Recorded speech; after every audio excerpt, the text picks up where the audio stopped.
My girlfriend and I recently got back from an 8-week road trip from St. Louis down to the southern border and west to the coast highway, up the coast, up to Oregon, and then back down and east through Utah. During our trip, we went through 10 states, visited 14 national parks, and stayed at 20 campgrounds. Some were dispersed, some were at RV sites, and most of them were at regular campgrounds at state or national parks.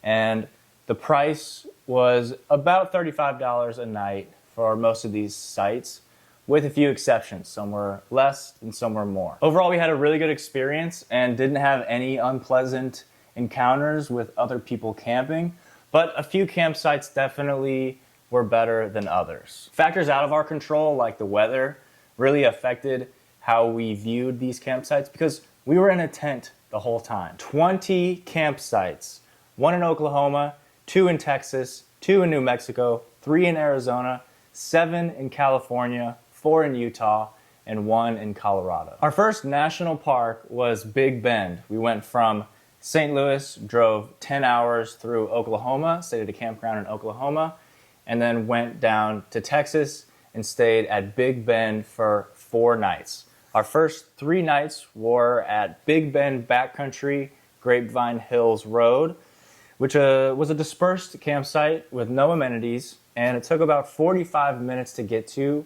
from the main road. The type of off-roading that I like would be dirt roads that are smooth, you can go kind of fast on and maybe slide around a little bit.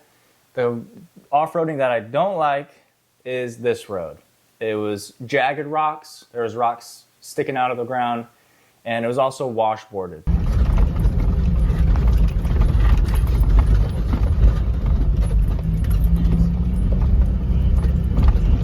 You definitely needed a higher clearance vehicle to do this. 4-wheel drive, maybe not necessary, but high clearance for sure.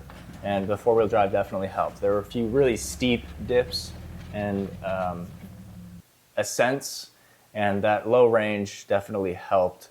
4-wheel drive low range helped crawl up those steep hills. It was only a 6-mile road, so maybe a newer car with independent front and rear suspension would have been a little more comfortable and you would have been able to drive that road a little faster, but with my Jeep, solid axles, we were shaking the Jeep to pieces, it seemed like. Even though that was the case, this was our first campsite at a national park on our trip, so it was pretty special. You definitely felt like you were way out there in the middle of nowhere. It was completely silent. The night sky was one of the best I've ever seen.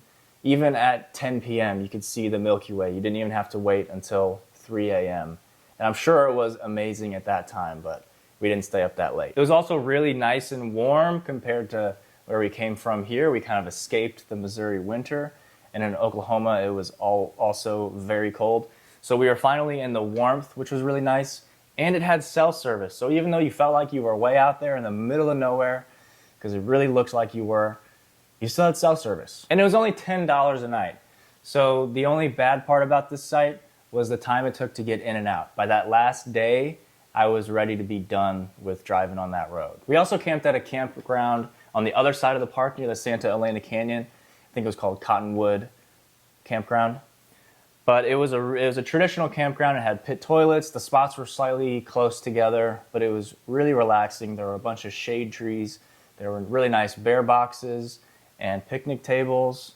And there was also a little general store nearby, as well as the Santa Elena Canyon, which was extremely cool to see. So I'm grouping those together because it was our first park and those were pretty special. So that was number 1. If you're ever in Texas or near Big Bend, that's cool. It is one of the coolest parks ever. We were there for 4 days and we probably saw less than a quarter of what the park had to offer. So after Big Bend and we got out of Texas, we were in New Mexico. And this is where our first negative camping experience came. We had to get a place with electricity and laundry because we needed to do laundry and we needed to charge our batteries. The battery that was powering the fridge was dead. We went to Carlsbad RV Park, and this seemed like it used to be a KOA. It had the KOA infrastructure, and as it seems like is often the case, this RV park was nicer online in the pictures than it was in real life. And honestly, it was a pretty nice RV park. The showers were great, the bathrooms were fine, and there was a big room for your laundry, and we also got a tent site with electricity. So we had all of the things that we were looking for, and that was good. But then we get into the negatives, and the first is that the pool was broken. Not a huge deal, but we made the reservation the same day, like the morning of, and they didn't tell us on the phone that the pool was broken. But big whoop, that's not a big deal. The bigger deal came from the fact that there were a lot of people that lived in that RV park, either full-time or seasonal. And if you've been to Carlsbad, you know it's a hard-working town. A lot of people work in the oil industry. So these guys had pretty big, loud trucks, and they would have to leave early in the morning to get to work. And for some reason, the tent sites at this RV park are right next to the road to get in and right next to the main road where you turn into the RV park. So to leave the RV park, you had to pass right next to our tent. So all that to say, we didn't get much sleep. We stayed for 2 nights. The RV park did have a sort of a wall, like a metal wall surrounding it. It kind of created a little bit of separation from the road in the RV park. But being in a tent, you can't, there's no escaping the noise. And right there where the RV park was, the speed limit on that road goes from 35 to 55. So you got people accelerating all night. It's like the main road in the city, in the town. We did enjoy the Planet Fitness in Carlsbad. It was a great Planet Fitness. And overall, Carlsbad was a good experience. But that RV park, if you were in a camper, would have been fine. But we were in a tent. So lessons learned, we're not going to stay at RV parks. Our second New Mexico campground was Aguirre Springs campground next to the Oregon Mountains. And this was one of my favorite campsites on this trip. First of all, it's only $7 a night. And there were nice metal gazebos over concrete pads with a really nice picnic table at each site.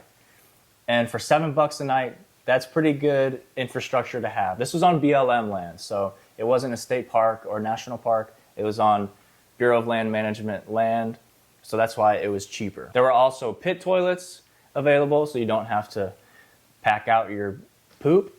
And there were a lot of hikes nearby. And it also was a very hidden campground. From the road, there's no way you could see it. A couple other positives were there weren't that many people there. We went in February, so it was probably a slower season, but the weather was still pretty nice compared to here in Missouri in the winter. We also heard some really cool animal noises at night. We think we heard a coyote or a fox do some weird barking noise. A little freaky, but really cool. And there's just one negative, and that is that this campground is right at the top of a mountain pass, a really steep pass. And for most people, that's not a big deal, but for the Jeep did not like that mountain pass. I was going maybe 40 miles an hour up that pass, and the speed limit is about 65. All right, moving on to California. We stayed our most nights in California, but we also had our most chaotic night camping in California, and this was at Joshua Tree National Park. We camped at Hidden Valley Campground in Joshua Tree. It was a beautiful site, but then the weather took a turn. We were gonna stay there for 3 nights, and on the second night, the weather really took a turn.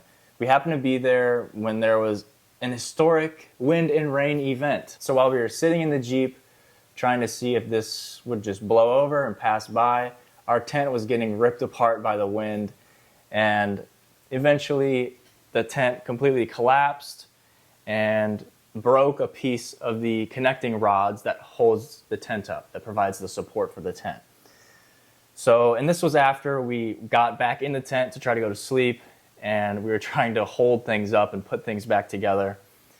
The connecting rod broke, so there was a piece of sharp metal, and that broke a hole in the rain fly. So needless to say, that was not our best night camping. It was definitely exciting though. We had to wrap a bunch of duct tape around the broken rod, and we had to cover the hole in our rain fly with duct tape. This was only week 3 or 4, so we had a while to go until we were done putting up and taking down our tent every single day. California had some of the most beautiful campsites I've ever seen, but they're also quite expensive. Most of the sites were $35 or $45 a night, One of them was Carrillo State Park in West Malibu. We stayed here for 4 nights. One negative is that it was $45 a night, so that's quite expensive. We also went on Labor Day weekend, which means it was a full campground and there were a ton of kids.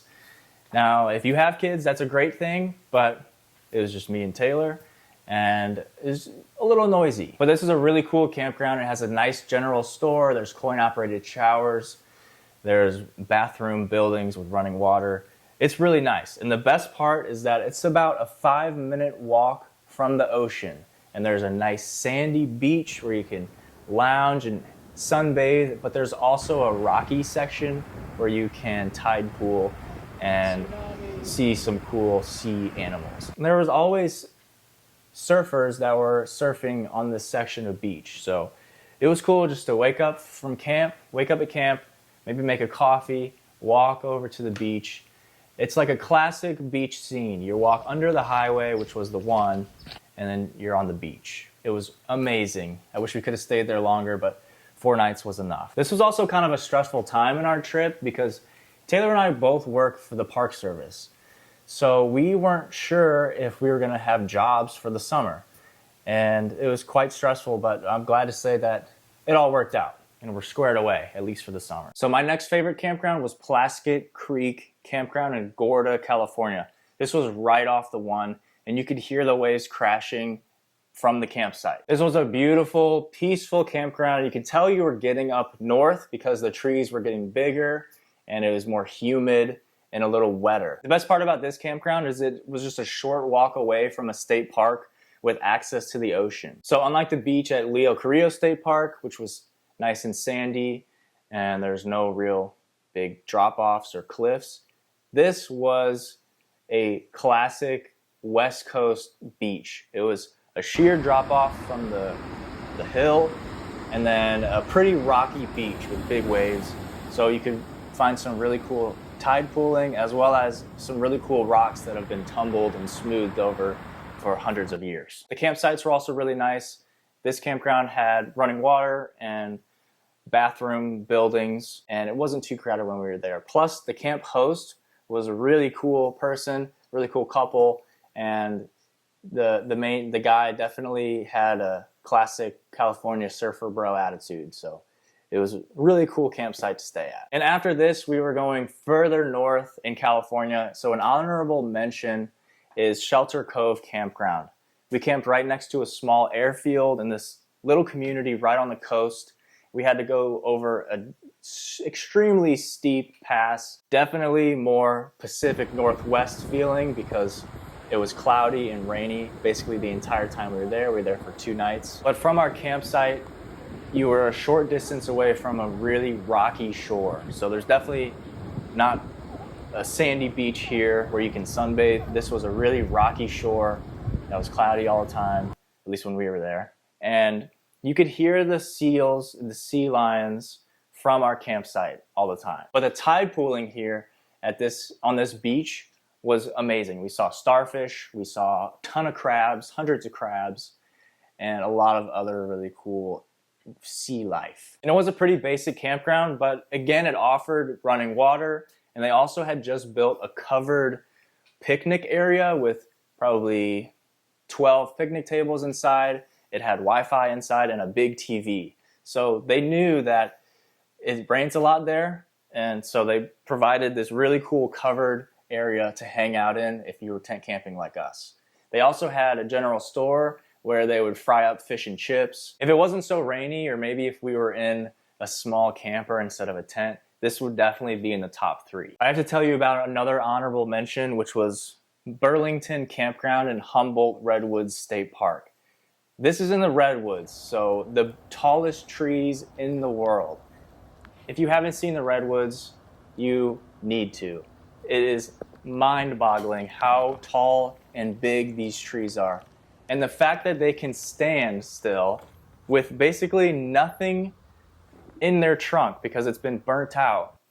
They're standing with a hollow trunk. It's only the outside that's holding it up. We were able to camp right at the foot of huge redwoods, and that was an experience I will never forget. Even though this was probably one of the most amazing camping I've done, it was wet and dark and a little chilly basically the whole time. And you know, again, we're tent camping, so there's only so much fun you can have when you're wet all the time. If we were in a camper again, this would have been an excellent spot to camp. We would have stayed for longer. Campground number 5, North Fruita Desert Campground on 18 Road. There are a few reasons why this is in our top 5, but the first one is that this was the last campsite on our trip.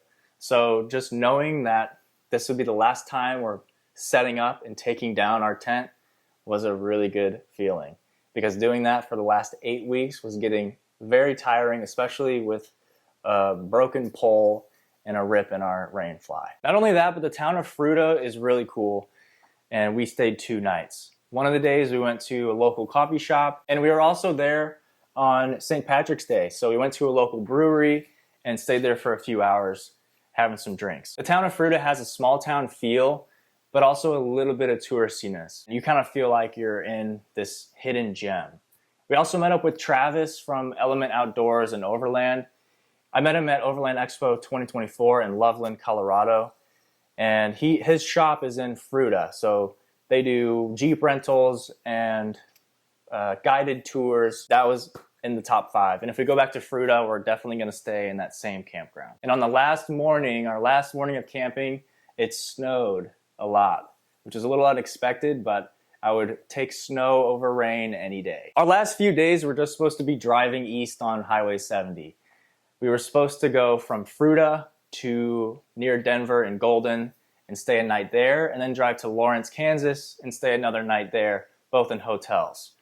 But after our stay in Golden at the hotel, we got up early and we hit the road, only to be stopped right at about where you would exit to get to the airport in Denver.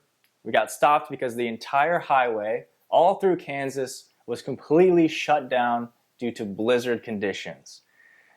Naturally, my hotel in Lawrence was non-refundable, so there was no way for me to get my money back for that hotel, and there was no way for us to get there. Now, thankfully, that hotel was paid for with credit card points, so I wasn't losing cash, but I could have used those points for a lot of other things, so it was really annoying. Anyway, we stayed in Denver for another night at a really cool hotel called The Source.